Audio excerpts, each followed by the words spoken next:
Hello, we are down here in propagation at Burncoose, and today I'm going to show you how to do a camellia cutting. As you can see here, there's some examples of previous years. So this is our first year, so these were done last year, and this is our second year.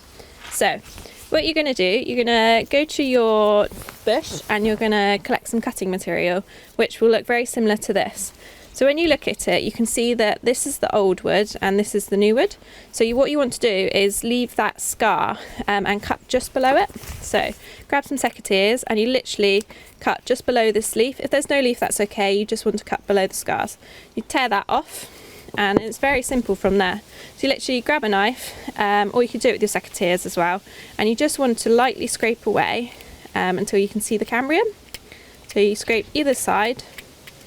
And that's your cutting. We also roll the buds off so that the plant gets as much energy as it can, and then we dip it in our rooting hormone, and then that very simply is your cutting. This will then go into the bench and it will be left over winter, and then we start to dig them up in the spring, and then in about a year's time you should have something just like this.